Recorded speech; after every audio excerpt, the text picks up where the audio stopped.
pero sobre todo, bueno, la intención es conversar y platicar de ese tema que sé que puede resultar del interés de todos ustedes.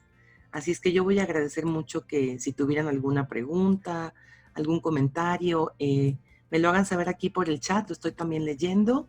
Entonces, pues bueno, tocamos el tema que ustedes me puedan ir preguntando por acá. Y bueno, el tema que hemos traído para esta mañana es continuidad en los negocios desde la óptica de compliance en tiempos del COVID.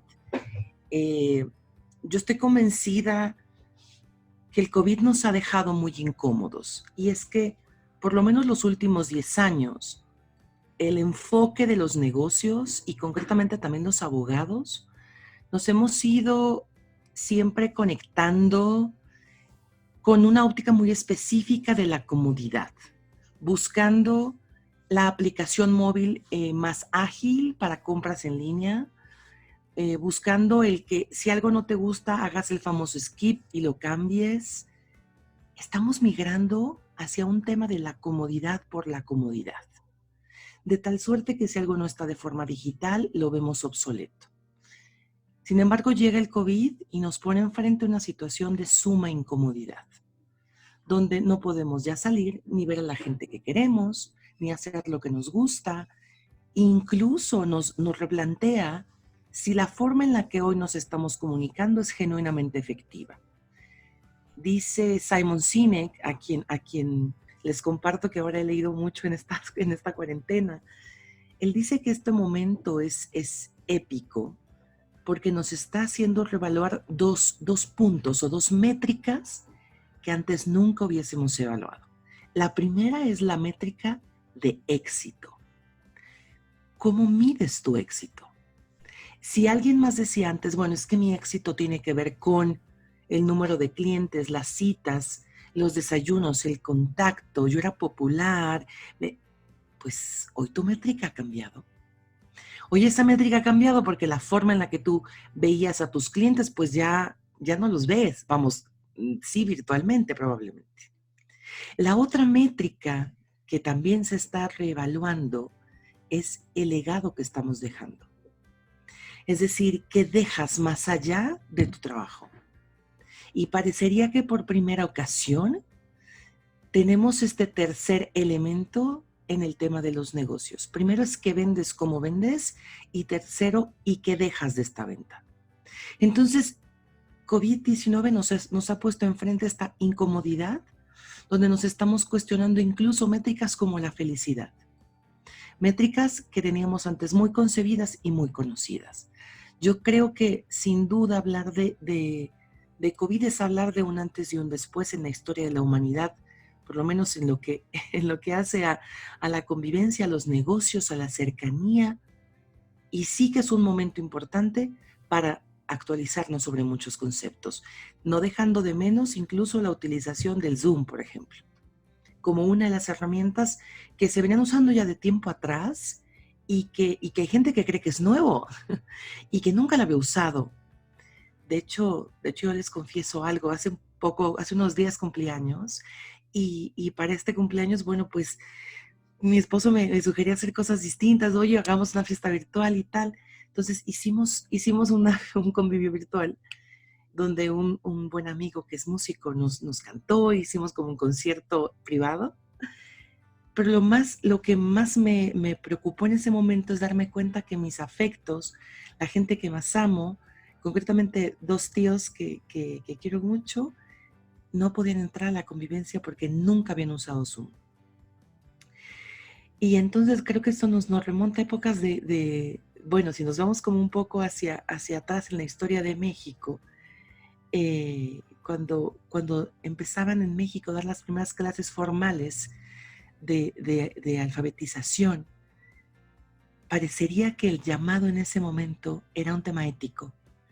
Y decían, si tú has tenido la fortuna de haber tomado clases y hoy saber leer y saber escribir, estás obligado, moralmente y éticamente hablando, a enseñar a leer al menos a una persona. Creo que este llamado se reactualiza y entonces parecería que estamos obligados ética y moralmente hoy a enseñarles a navegar en este nuevo mundo del tema virtual. Así es que les cuento que al final mis tíos entraron a la fiesta. Pero bueno, en esa época estamos, en esto estamos. Y yo creo que estamos muy solos y viendo el mundo desde fuera. ¿Qué pasa con compliance y el tema del COVID? Bueno, pues yo les he traído, digamos, cuatro puntos muy claros para esta mañana sobre qué es compliance. Yo creo que la mayoría sabe, pero si no, vamos a enfocarnos en una definición muy corta. ¿Cuál sería el alcance de un programa de compliance? Y por qué el compliance puede ser un gran buque insignia para estos negocios yo diría, no del futuro, del ahora. Los beneficios de quienes cumplen y, bueno, algunas reflexiones finales. También les he traído bibliografía que dejaré aquí en la presentación. Es un tema que no es tan nuevo, pero que un poco novedoso. Entonces, para quien guste darle un poco un doble clic a algo, bueno, aquí les dejaré alguna bibliografía. Y bueno, ¿qué es compliance? Creo que seguramente la mayoría lo sabe. Si no, me siento obligada a platicar de manera muy general qué entendemos por compliance. Compliance surge hace más de 40 años, concretamente en el año 77 en Estados Unidos, y surge como una obligación derivada de investigación a varias empresas norteamericanas que teniendo afiliadas u oficinas fuera de Estados Unidos habían cometido actos de corrupción. Entonces nace como una materia muy enfocada en el combate a la corrupción, pero hoy compliance no solo es eso. Cuando nace en el 77 tiene la firme convicción de regular y estandarizar las prácticas para evitar la corrupción fuera de Estados Unidos. Es la primera ley extraterritorial. No con el fin de que Estados Unidos vaya a hacer justicia en otras latitudes, pero sí que si te portas mal en otros lugares, si llegas a Estados Unidos, puedas ser detenido e investigado considerando esta legislación. La ley se llama FCPA, o la Ley de Prácticas Corruptas en el Extranjero. Es una ley con 3 artículos. La verdad que ni siquiera es un tema para estudiarlo hoy a gran profundidad, pero sí sobre lo que se ha comentado sobre el caso. Sobre una especie de jurisprudencia que se ha emitido y que el Departamento de Justicia de tanto en tanto emite recomendaciones específicas sobre esta ley y su aplicabilidad. Porque es una ley que nace con la intención de que todas las entidades privadas, sobre todo, bueno, hablando de personas jurídicas, tengan mejores prácticas para combatir la corrupción. Y concretamente habla de 3 ejes. La primera es el tema del cuidado sobre nuestras prácticas con oficiales de gobierno. ¿Por qué con oficiales de gobierno? Porque nos pondrían una ventaja competitiva. De hecho, los orígenes de esta ley tienen más que ver con la ley de competencia económica, con esta forma en la que vas a competir en circunstancias de igualdad. De tal suerte que entonces esta legislación te ponga enfrente la obligación de ser cuidadoso y cuidadosa con la manera de hacer negocios y cómo tú llegas a interactuar con oficiales de gobierno. Establece incluso que la prohibición de entretenimientos, como le llaman en Estados Unidos, regalos, comidas, acercamientos mucho más cuidadosos con oficiales de gobierno. Ya no el típico de te invito a comer para que salga el permiso más rápido. En este sentido. El segundo, el tema regalos, y el tercero, el tema del books and records, le llaman los gringos. Tus libros y tus registros que estén claros, no esta doble contabilidad y que todo sea by the book, todo sea claro. Entonces, hablar de integridad en los negocios sí nos obliga a reeducar, a cambiar estos lentes de nuestra gente, porque, como dice el escritor del Principito, Antoine de Saint-Exupéry, dice, el ser humano solamente ve lo que conoce. Somos incapaces de ver lo que jamás hemos leído, escuchado o aprendido. Entonces, si solamente el ser humano es capaz de ver lo que conoce, es muy probable que si nunca ha vivido en ciertos ámbitos corporativos de integridad, no lo haga. Y no lo haga porque no lo conoce. Esta parte de aprobaciones, debidas diligencias, jamás lo va a implementar porque nunca lo ha hecho, no lo conoce. Entonces sí nos toca reeducar en estos conceptos. Vigilar porque también debes monitorear, si no sería una norma imperfecta. Tendrías que poner establecimiento de la norma y obligación. Y aquel que no la cumpla, pues seguramente sanciones disciplinarias que puedan acabar hasta con el despido. Y finalmente acompañar.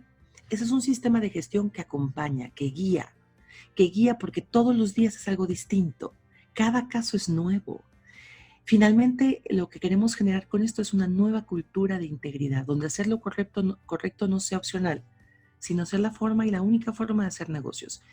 Cuando hablamos del COVID-19, sin lugar a dudas, creo que estamos hablando de esta nueva era, donde cada vez que compremos algo o contratemos a alguien, cuestionaremos más que lo que antes siempre preguntábamos. Elementos básicos que cuida compliance es la reputación y la calidad.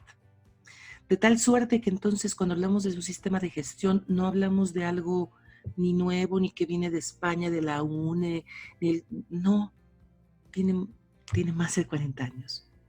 Tiene más de 40 años porque habla de conceptos básicos de bien a la primera. Cada vez más, sin duda, estaremos siendo cuestionados en la práctica los abogados también a contar con estos programas, no solo venderlos, a tener en nuestros despachos, en nuestras oficinas, sistemas de gestión y compliance, monitoreo, KPIs, eso hacia allá va.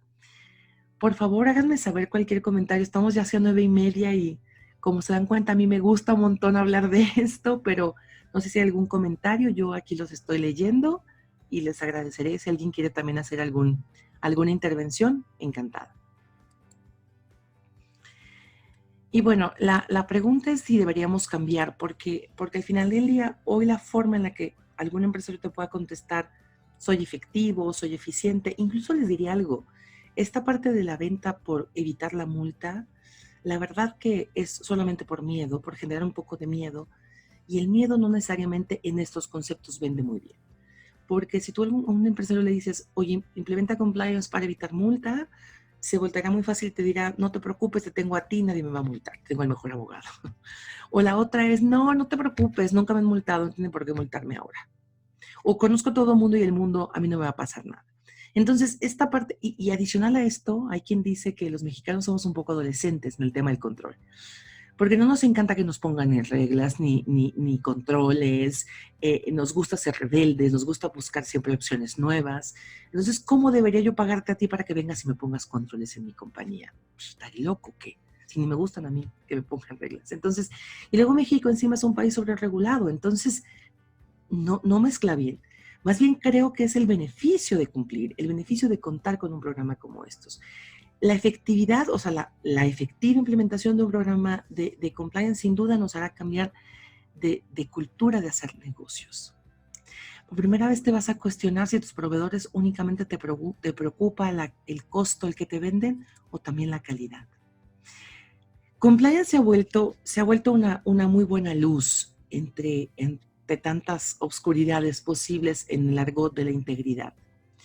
Porque compliance sí se vuelve este tercer elemento del qué le dejo yo a la sociedad y sobre todo el cuestionar cómo haces las cosas.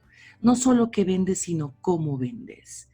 Al interior de las compañías cada vez más se debe cuestionar este tipo de elementos. Hacia los años 80 surgen las primeras tendencias, pero sobre todo sistemas que regulan no solo la forma y el conocimiento técnico del experto, sino un concepto medio novedoso ahora, pero les digo que tiene más desde los 80s, que se llaman competencias blandas o soft skills.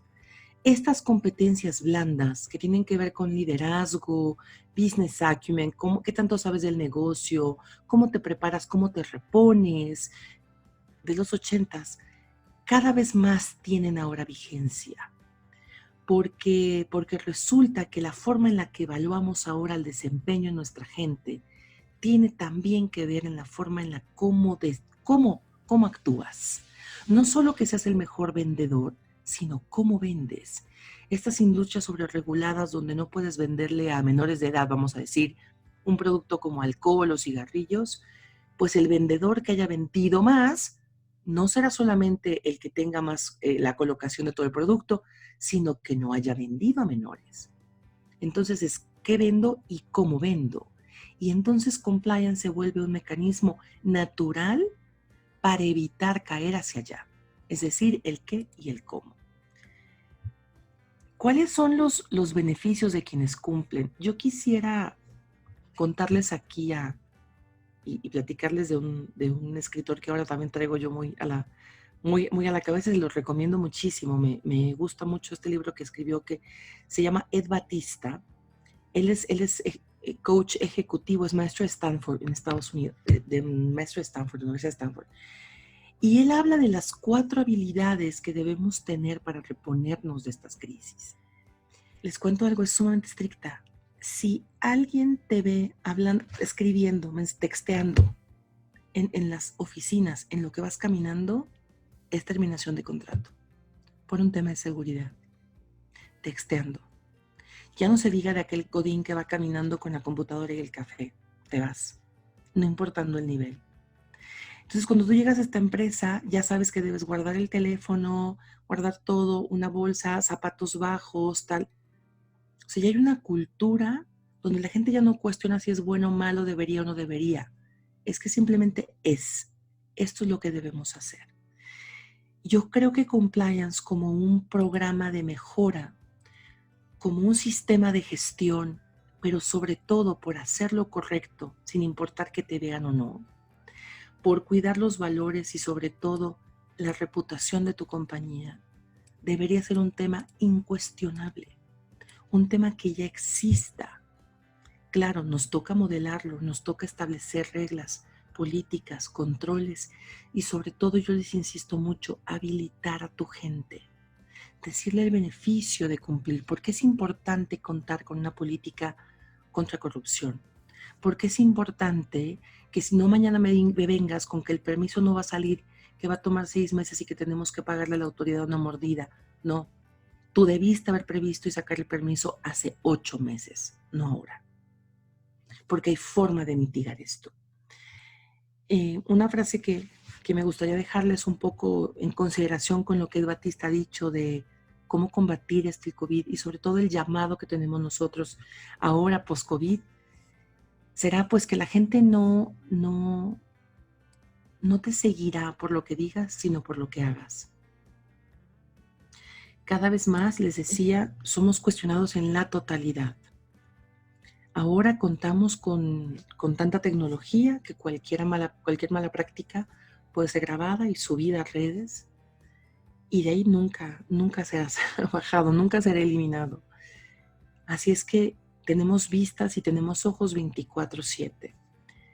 Yo muchas veces platico esto, les cuento que estoy dando clases para ingeniería en el TEC de Monterrey y justamente una pregunta que yo les hago mucho sobre temas de integridad es dónde empieza y dónde termina tu buena práctica.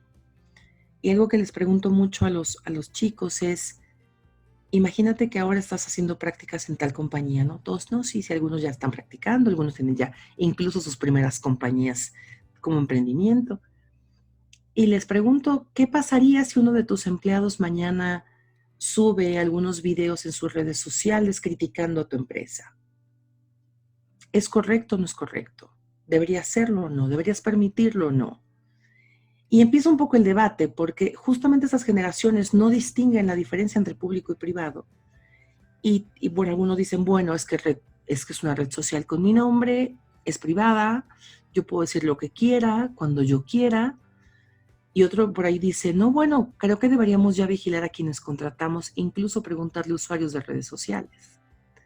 Entonces, creo que más que nunca estamos en un mundo de hipertransparencia, donde todo es tan nítido, todo es tan claro, que hacer compliance en buena medida compromete a tus empleados, a tus compañeros, te compromete a ti a generar una cultura de integridad donde ya cada vez más no preguntes si es barato o no es barato el precio de cierto producto, sino si de verdad lo que te venden es justamente la calidad. Imaginemos que hay necesidad de comprar un medicamento mañana. Tú no vas a aceptar que venga agua en lugar de la fórmula química. Claro que no. Tendrá que venir bien de patente, claro. Bueno, eso es justamente compliance. Entonces, ¿qué elementos debería contar tu programa para resumir? Pues este código de conducta, sin duda, esta política de integridad con claridad de qué hace quién y cómo lo hace cada quien. Deberá capacitarse a la gente habilitándolas, monitoreando y cuidando la forma en la que nos comunicamos. Y cuando me refiero a cuidando, no me refiero a fingir o no, sino siendo efectivos. Y yo los dejaría solamente con algo adicional a esto. ejerciendo la escucha activa. Creo que nos gusta mucho hablar, pero poco escuchar. Y creo que estas nuevas generaciones, ahora los centennials, se ha encontrado justamente que es una generación que parecería que retorna a principios de antes. Es una generación que hoy extraña como nunca la oficina. Extraña el desayuno godines, el festejo, el pastel, la comida del viernes con todos. Extraña más que nunca el contacto físico. El millennial no, el millennial se comunica muy bien por redes sociales y ama el Zoom y todo esto. El centennial, los más chavitos, ellos extrañan el contacto físico. Ellos crecieron muy solos, con papá y mamá trabajando. Entonces, ellos te van a cuestionar más que nunca, no solamente qué le dices, sino cómo lo dices. Así que, bueno, pues no sé si tengan hasta acá alguna pregunta o algún comentario. Me dejaron 1 hora y yo no paré. Quisiera dejarles esta frase que a mí me gusta mucho de Jackson Brown. Y es: vive de tal manera que cuando tus hijos piensen en justicia, cariño e integridad, piensen en ti. El mejor maestro de compliance que podemos tener en la vida son nuestros padres. Hacer compliance en una compañía es un poco como lo que hace papá y mamá. Estas reglas, estos horarios de llegada, hasta con quiénes te llevabas y con quiénes no, cómo te vestías. Se nos ha ido olvidando esto y eso es lo que queremos con un compliance. Esta forma de cómo hacemos negocios, no solo cómo evitamos multas. Cuando nosotros hemos logrado generar un sistema de gestión, de mejora continua en términos de integridad, la gente genuinamente cuida la forma en la que hace las cosas, porque estará convencido que será lo que deje a posteriori. De verdad, replanteémonos mucho más esto. Gracias, Pedro, te agradezco mucho. Muchas gracias, Pedro. Pues agradezco mucho y me va a encantar que escuches nuestros podcasts también. Tenemos ¿habrá alguna institución que imparta un diplomado en compliance? Qué gran pregunta. Hay varios. Yo les cuento, la verdad que creo que de poco en poco ha ido surgiendo más la necesidad de dónde aprender esto, porque ese sistema de gestión que yo les resumí en los 5 pasos de el código, la política de integridad, controles, capacitación y habilitación, monitoreo, cada uno demanda temas técnicos. Típicamente iniciamos un programa de compliance nosotros con un análisis de riesgos. Queremos saber todo lo que pueda salir mal, todo lo que ya ha salido mal y todo aquello que ni te imaginas que puede pasarte. Eso es análisis de riesgos. Identificamos, analizamos, pero son metodologías. El tema es que la realidad pues no hay a veces, y lo digo abiertamente, se cree por eso a veces que es un oficio. Es de, el compliance officer es más de oficio. No, de verdad que no es de oficio, de verdad que hay técnica.